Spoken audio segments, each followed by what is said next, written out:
Uttar Pradesh police भर्ती हेतु सामान्य हिंदी राजभाषा के विकास से संबंधित संस्थाएं। कहने का मतलब ये कि ऐसी संस्थाएं जिन्होंने राजभाषा के विकास में योगदान किया, वे कौन कौन सी संस्थाएं हैं, ठीक, उन्हीं का नाम हम पढ़ेंगे। पहला संस्था का नाम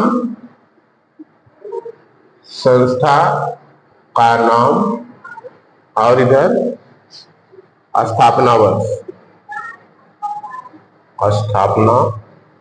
वर्ष। तो इसी क्रम में जो पहली संस्था है प्रकाशन विभाग, सूचना एवं प्रसारण मंत्रालय के अधीन ये विभाग है, ये नई दिल्ली में स्थित है। कौन सा? प्रकाशन विभाग, सूचना एवं प्रसारण मंत्रालय, ठीक, नई दिल्ली। सूचना एवं प्रसारण मंत्रालय नई दिल्ली, ये 1944 में स्थापित हुई थी। ये संस्था 1944 ईस्वी में स्थापित हुई। अगली संस्था जो हिंदी के विकास से संबंधित है उसका नाम है फिल्म प्रभाग। ये भी सूचना एवं प्रसारण मंत्रालय से के अधीन है, नई दिल्ली में है, 1948 स्थापित हुआ था।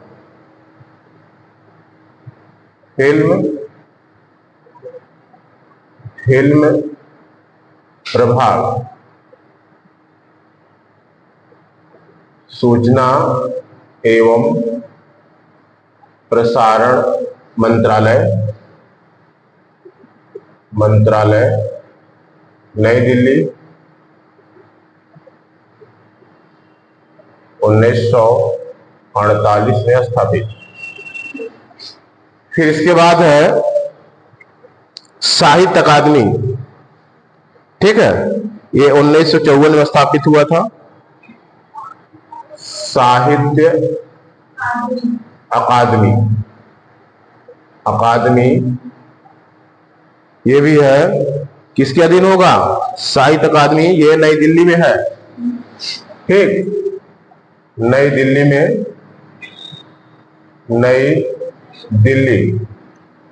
1954।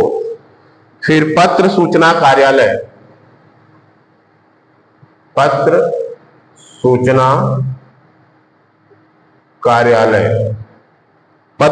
कार्यालय, ये भी सूचना एवं प्रसारण मंत्रालय के अधीन है, नई दिल्ली में है। सूचना एवं प्रसारण मंत्रालय के अधीन है और कहां पर है? नई दिल्ली। इसका आप स्थापना वर्ष 1956 है, ठीक, 1956। फिर इसके बाद है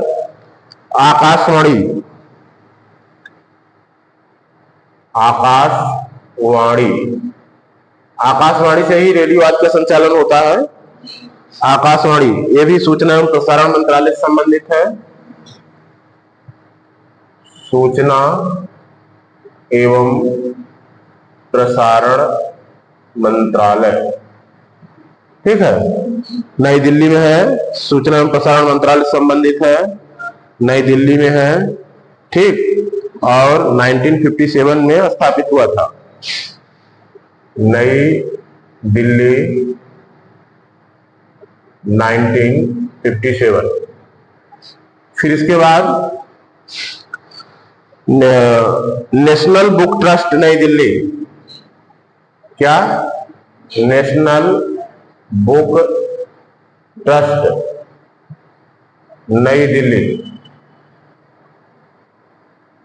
ठीक, नेशनल बुक ट्रस्ट नई दिल्ली, ये भी 1957 में स्थापित हुआ। इसका काम क्या है? 1957। पुस्तक के क्षेत्र में मतलब ये जो विकास है, इतनी सारे जो किताबें हैं, एनबीटी से किताबें का प्रकाशन होता है, उनको वहां से प्रमाणित किया जाता है, तो ये सब उसी के अंतर्गत आता है। ठीक। फिर है केंद्रीय हिंदी निदेशालय, ये दिल्ली में है, 1960 में स्थापित हुआ। केंद्रीय हिंदी निदेशालय,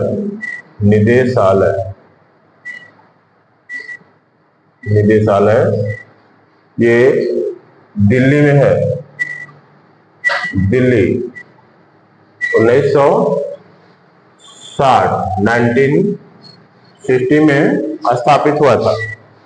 ठीक। और है वैज्ञानिक तथा तकनीकी शब्दावली आयोग, नई दिल्ली, वैज्ञानिक तथा तकनीकी शब्दावली आयोग,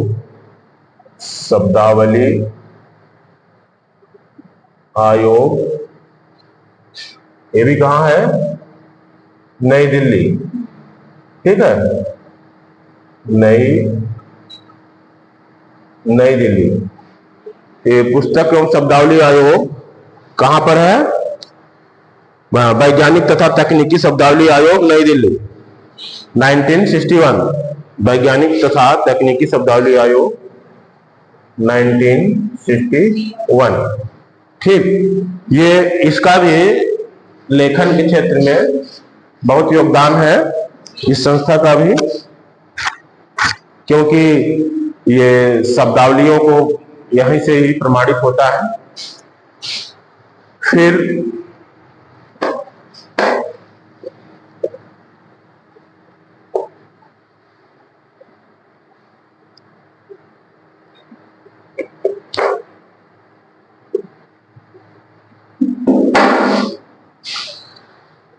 राजभाषा विधायी आयोग, गृह मंत्रालय के अधीन है, ये भी नई दिल्ली में है, 1965 से 75 ईस्वी। राजभाषा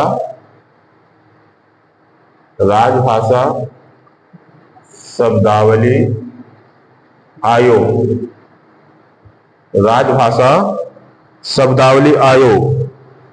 ठीक है, राजभाषा नहीं, इसमें थोड़ा सा गलती हुई, राजभाषा विधायी आयोग। ठीक, विधायी आयोग, राजभाषा विधायी आयोग, ये भी नई दिल्ली में है, नई दिल्ली, गृह मंत्रालय के अधीन है, गृह मंत्रालय।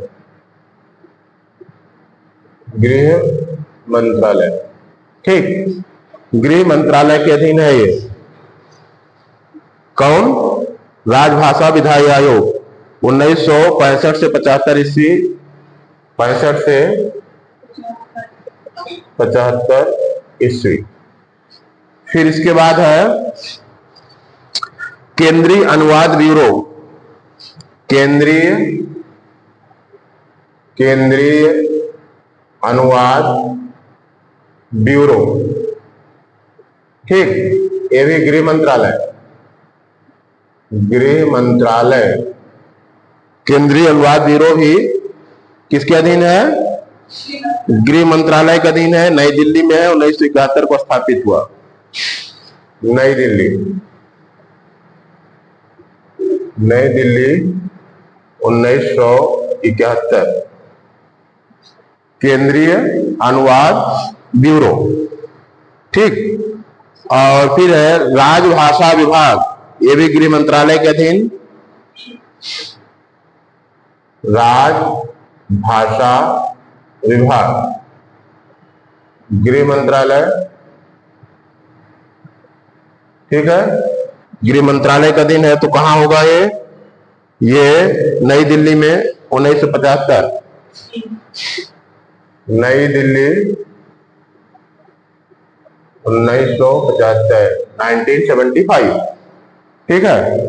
फिर राजभाषा हो गया। फिर राजभाषा विधायी आयोग, ये भी है 1975 ईस्वी का राजभाषा विधायी आयोग। राजभाषा विधायी आयोग, ये कानून मंत्रालय के अधीन है, नई दिल्ली। कानून मंत्रालय, नई दिल्ली, और वही 1975 का है। ठीक है, 1975। फिर इसके बाद है दूरदर्शन।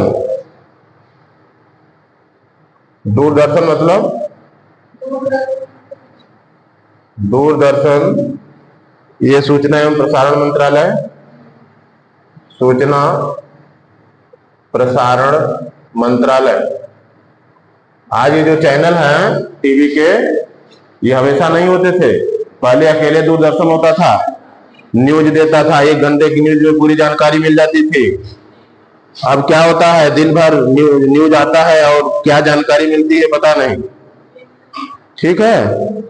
सूचना एवं प्रसारण मंत्रालय के अधीन है, नई दिल्ली में है, 1976 में स्थापित। नई दिल्ली 1976 में। ठीक। इस समय जो न्यूज दिया जाता है ना, वो न्यूज देने की शैली में नहीं रहता, उसकी शैली होता है एक प्रकार से विज्ञापन शैली में रहता है। तो ये हो गए हमारी संस्थाएं। ठीक है, जो कि हिंदी के विकास में जिनका योगदान है। ठीक। अब हम थोड़ा जानेंगे कि 8वीं अनुसूची में कितनी भाषाएं हैं। ठीक है, 8वीं अनुसूची की भाषाएं। 8वीं अनुसूची की भाषाएं। 8वीं अनुसूची की भाषाएं।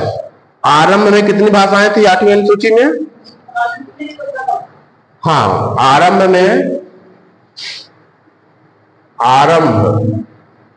में 14 भाषाएं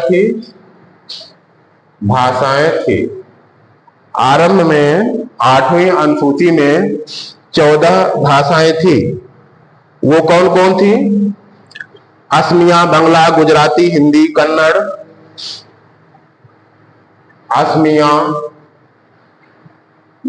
बंगला, गुजराती, हिंदी, कन्नड़। क्या? असमिया, बंगला, गुजराती, हिंदी, कन्नड़, कश्मीरी, मलयालम, मराठी, उड़िया। कश्मीरी, मलयालम, मराठी,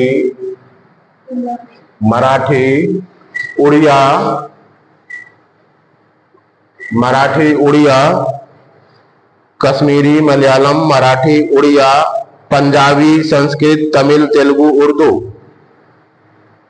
पंजाबी, संस्कृत, ठीक, पंजाबी, संस्कृत, तमिल, तेलुगु, उर्दू।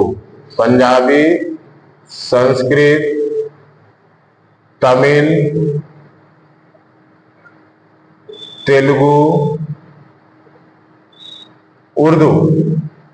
ठीक है, ये भाषाएं थी। ठीक है, ये कितने हुई? 1 2 3 4 5 6 7 8 9 10 11 12 13 14 14 भाषाएं। ठीक है। फिर इसके बाद इसमें संशोधन के द्वारा इन भाषाओं में वृद्धि किया गया। 21वें संशोधन के अंतर्गत सिंधी भाषा को 15वीं भाषा के रूप में शामिल किया गया। तो विभिन्न संशोधन में शामिल हुए 21वें में सिंधी शामिल हुआ। सिंधी ये 15वीं भाषा हो गई, ठीक है, 21वें संशोधन में। फिर 71वें में ये 21वां संशोधन 1967 में हुआ था, ये भी जानते रहिए, 1967। फिर इसके बाद कौन सा है संशोधन? 71, ठीक। 21वें के बाद 71वां 71। ये इसमें कौन कौन शामिल किए गए? इसके 1992 हुआ था, कोंकणी, मणिपुरी, नेपाली को शामिल किया गया था। 1900 कब हुआ था ये? 1992 में।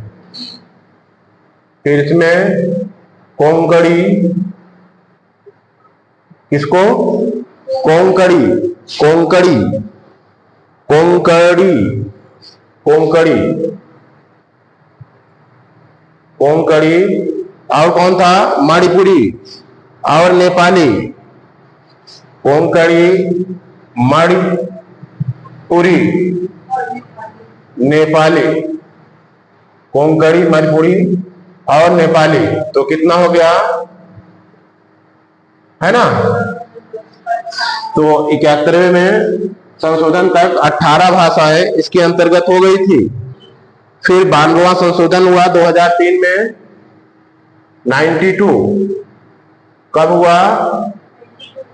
92 संशोधन 2003 में, 2003 में, ठीक है। इसमें किसको शामिल किया गया? इसके अंतर्गत बोडो, डोगरी, मैथिली, संथाली, बोडो, डोगरी, मैथिली, संथाली, है ना? बोडो, डोगरी, मैथिली, संथाली, कितनी भाषाएं हो गई? 22 भाषाएं हो गई। इस तरह कितनी भाषाएं भी? 22 भाषाएं। संविधान के अनुच्छेद 351 में हिंदी भाषा के विकास के लिए निर्देशों का उल्लेख है, ठीक। 351 में निर्देशों का उल्लेख है, किसके लिए? हिंदी भाषा के विकास के लिए, हिंदी भाषा के विकास के लिए। ये किसमें है? 351 में। भारत की राजभाषा हिंदी एवं अंग्रेजी, भारत की राजभाषा हिंदी एवं अंग्रेजी दोनों है। भारत की राजभाषा कौन है? भारत की राजभाषा का संविधान में अंग्रेजी अनुवाद क्या लिखा है? हिंदी एवं अंग्रेजी ना। एक्चुअली राजभाषा इसलिए हम कह ले रहे हैं हिंदी अंग्रेजी को भी, क्योंकि ऑफिशियल लैंग्वेज शब्द प्रयोग किया गया है और उसकी हिंदी को राजभाषा लिखा गया है, ठीक है।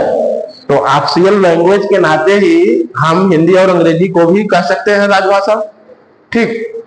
तो भारत की राजभाषा हिंदी एवं अंग्रेजी दोनों है, क्योंकि संविधान के अनुच्छेद 120 की धारा 1 भाग 17, आर्टिकल 120 की धारा 1 भाग 17 पता ही आपको के अनुसार अनुच्छेद 348 के उपबंधों के अधीन संसद का कार्य हिंदी या अंग्रेजी में किया जाता है। 348 के अधीन संसद का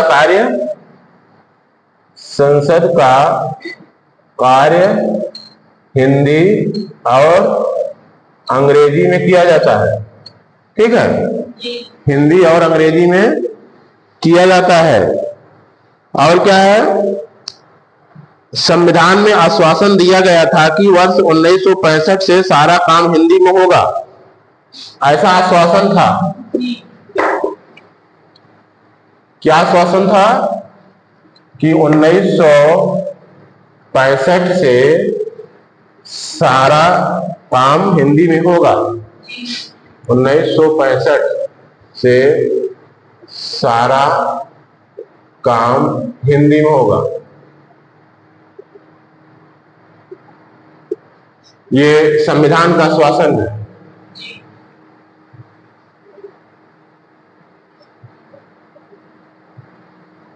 है ना। हालांकि ये लागू नहीं हो सका। क्यों नहीं लागू हो सका? क्योंकि ये सरकारी नीतियां इसके लिए जिम्मेदार रही, और क्योंकि भाषाई दक्षिण के लोग हिंदी में उतना अपने को कंफर्ट नहीं महसूस करते, इसलिए वो लागू नहीं किया जा सका, है ना। संविधान में आश्वासन दिया गया था कि 1965 से सारा कामकाज हिंदी में होगा, परंतु सरकारी नीतियों के कारण ऐसा नहीं हो सका। वर्ष 1963 और 1967 में राजभाषा अधिनियम द्वारा हिंदी के साथ ही अंग्रेजी को सदा के लिए राजभाषा बना दिया गया। कब? 1963 में। और कब? 1967 में।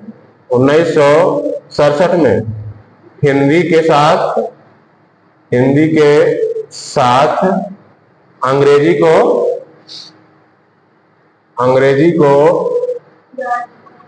हमेशा के लिए ऑफिशियल लैंग्वेज मतलब राजभाषा बना दिया गया, मतलब कामकाज की भाषा। ठीक है, ये तो है हमारा हिंदी भाषा के संदर्भ में मुख्य बातें।